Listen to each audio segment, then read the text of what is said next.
নমস্কার, জয়শ্রী গণেশ। স্বাগতম আপনাদের প্রত্যেককে। আলোচনা করছি আজকে যে রাশিটিকে নিয়ে, রাশিটি নিশ্চিতভাবেই কর্কট।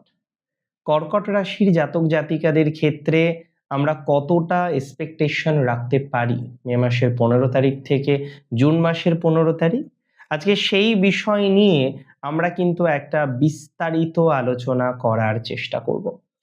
নক্ষত্র অনুসারে কথা বলবো এবং কর্কটের প্রথম নক্ষত্র পুনর্বসু, দেবগণের নক্ষত্র। পুনর্বসু নক্ষত্রের সময়টা অনেক অনেক অনেক বেশি। পুনর্বসু নক্ষত্রের পজিটিভিটির মাত্রাটা আমরা প্রচুর পরিমাণে পাবো। যে সমস্ত পুনর্বসু নক্ষত্রের জাতক জাতিকাদের ওভারঅল ভাইবস ভালো নয়, মেন্টাল স্টেবিলিটির জায়গাটা প্রচুর ডাউন হয়ে গেল, তারা ভালো দিকে যেতে পারবে। পুনর্বসুর এক্সপেকটেশনটা বেশি।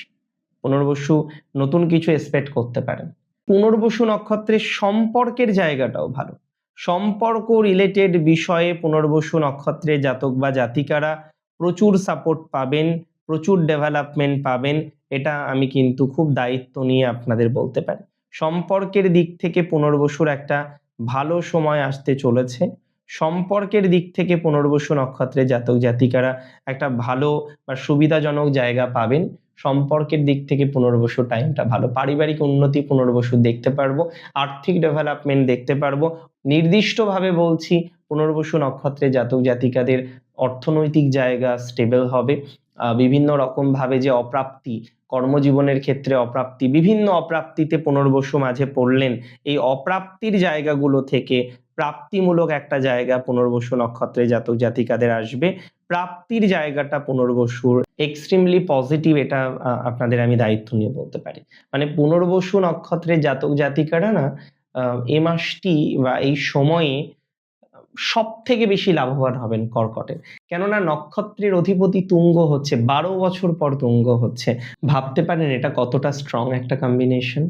পুনর্বসু নক্ষত্রের জাতক জাতিকাদের এই স্ট্রং কম্বিনেশনটা কিন্তু কাজে লাগবে, এই স্ট্রং আইডেন্টিফিকেশনটা কাজে লাগবে। তারা কিছু সিলেক্ট করে এগোতে পারবেন। পুনর্বসুর নতুন কিছু কাজ শুরু করার মতো সংযোগ দেখা যায়। ফিজিক্যাল প্রবলেম পুনর্বসুর অনেকটা মিনিমাইজ হবে। পুনর্বসু স্বাভাবিক নিয়মেই বেশ কিছু বিষয়ে অগ্রগতি করতে পারবেন বলে আমি অন্তত পক্ষে বিশ্বাস করতে পারছি। নক্ষত্র পুষ্যার পারিবারিক জীবনের ক্ষেত্রে বেশ গোলযোগ চলছে। পুষ্যা নক্ষত্রের ফিজিক্যাল প্রবলেমটা আমরা প্রচুর পরিমাণে বেশি দেখতে পাচ্ছি। পুষ্যা নক্ষত্র হেলথের দিক থেকে খুব একটা ভালো জায়গায় নেই। পুষ্যার এই ভালো জায়গাটা আসছে। পুষ্যা নক্ষত্র কিন্তু দেবগুরু বৃহস্পতি দ্বারা নিয়ন্ত্রিত। দেবতা বৃহস্পতি, নক্ষত্রের অধিপতি গ্রহ কিন্তু শনি। তো বৃহস্পতির প্রভাব তো আছে, যে কারণে পুষ্যা দিলদরিয়া। পুষ্যা মানুষকে উজাড় করে দিতে পারে, কিন্তু ওই উজাড় করে দেওয়ার পর ধোকাদারিটা পুষ্যা নক্ষত্রে জাতক জাতিকারাই বারবার পায় আর কি। তো পুষ্যা নক্ষত্রে জাতক জাতিকাদের ক্ষেত্রে এই পজিটিভিটি আমরা প্রচুর পরিমাণে পাবো। পুষ্যার অগ্রগতি আমরা প্রচুর পরিমাণে পাবো। পুষ্যা নক্ষত্রের জাতক জাতিকাদের ক্ষেত্রে আমরা প্রচুর পরিমাণে সেটেলমেন্ট পাবো। এই সময় নতুন কোনো বাড়ি তৈরি করা, নতুন কিছু ভবন তৈরি করা, যে কোনো কিছু তৈরি করার যে একটা উদ্দেশ্য, সেটা সাকসেসফুল হবে। পুষ্যা নক্ষত্র এই ক্ষেত্রে বা এই বিষয়ে একটা বিস্তর অগ্রগতি পাবেন। আধ্যাত্মিক দিক থেকে পুষ্যার টাইমিংটা ভালো, স্পিরিচুয়াল দিক থেকে ভালো, এডুকেশনাল দিক থেকে পুষ্যা নক্ষত্রের জাতক জাতিকাদের ডেভেলপমেন্টের জায়গা আমরা তৈরি করতে পারবো। এডুকেশনাল দিক থেকেও পুষ্যা নক্ষত্রের জায়গাটা কিন্তু বেশ পজিটিভ হবে, এটা দায়িত্ব নিয়ে বলতে পারি। এডুকেশনাল সাপোর্ট আমরা পাবোই। এই সময়ে পুষ্যা নক্ষত্রের জাতক জাতিকাদের জীবনচক্রে তার জয়যাত্রা সুনিশ্চিত হওয়ার মতো কম্বিনেশন দেখতে পাচ্ছি। পুষ্যা নক্ষত্রের জাতক জাতিকাদের কর্মজীবনের জায়গাটা একটু বেশি বেটার বলে মনে হচ্ছে, কেননা অনেক ক্ষেত্রে নতুন সুযোগ এসে একটা চেঞ্জ বা পরিবর্তন পুষ্যা নক্ষত্রের হতে পারে। পুষ্যার পরিবর্তনের যে সম্ভাবনাটা সেটা অনেকটা স্ট্রং।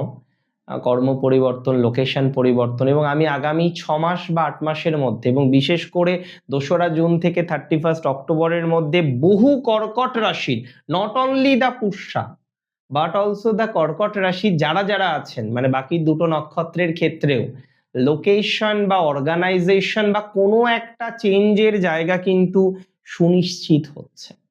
কোনো একটা চেঞ্জ কিন্তু আপনার লাইফে নিশ্চিতভাবেই আসবে। কোনো একটা পরিবর্তন কিন্তু কনফার্মলি আপনি পাবেন। এই পরিবর্তন কিন্তু আপনার জীবনচক্রে অনেকটা সাপোর্ট এনে দেবে। এই পরিবর্তন কিন্তু আপনার জীবনচক্রে অনেক নতুন সুযোগ এনে দিতে চলেছে। নক্ষত্র অশ্লেষার ক্ষেত্রে বন্ধুভাগ্যটা বেটার হবে। অশ্লেষা নক্ষত্রে জাতক জাতিকাদের ক্ষেত্রে পারিবারিক সাপোর্টটা অনেক বেশি আমরা পাবো। অশ্লেষা নক্ষত্রে জাতক জাতিকাদের ক্ষেত্রে পারিবারিক সাপোর্টটা আমরা প্রচুর পাবো। অশ্লেষা চাকরি পরিবর্তন নিশ্চিত এ মাসে। অশ্লেষা যাদের চাকরি চলে গেছে তাদের পজিটিভিটি বাড়বে, নতুন কিছু প্রাপ্তির সংযোগ দেখতে পাচ্ছি। আমি অশ্লেষা নক্ষত্রে জাতক জাতিকাদের নিয়ে আশাবাদী যে সামথিং বেটার উইল হ্যাপেন। কিছু ক্ষেত্রে তো অশ্লেষা খুব চাপের মধ্যে ছিলেন, খুব নেগেটিভিটির মধ্যে ছিলেন। অশ্লেষা নক্ষত্রে জাতক জাতিকাদের আমরা প্রচুর পরিমাণে এবার সাপোর্ট বা সুযোগ বা সমৃদ্ধির জায়গা এগুলো কিন্তু দেখতে পাচ্ছি। মানে একটা এক্সপেকটেশন অশ্লেষা নক্ষত্রে জাতক জাতিকাদের ক্ষেত্রে দেখা যায় যে এবার ভালো কিছু হবে, এবার সাপোর্টিভ কিছু হবে, এবার বেটার কিছু হবে। পারিবারিক জীবনে যাদের ডিভোর্স চলছে বা কোনো রকম কেস কামারি চলছে, এই ধরনের বিষয়ে এবার একটা সাপোর্ট পাওয়ার মতো কম্বিনেশন আমরা দেখছি। অশ্লেষার এই সুযোগটা অনেক বেশি, এই সমৃদ্ধিটা অনেক বেশি। মানে আমি দিন শেষে অশ্লেষাকে নিয়ে আশাবাদী। তার পারিবারিক, সাংসারিক এবং প্রফেশন এই তিনটে বিষয়েই নিজেকে নিয়ন্ত্রণ করে অনেকটা কিন্তু অশ্লেষা নক্ষত্রে জাতক জাতিকারা এগিয়ে যেতে পারবেন। অনেক ভালো থাকুন আপনারা, সুস্থ থাকুন, স্বাভাবিক থাকুন, সুন্দর থাকুন। জয় শ্রী গণেশ।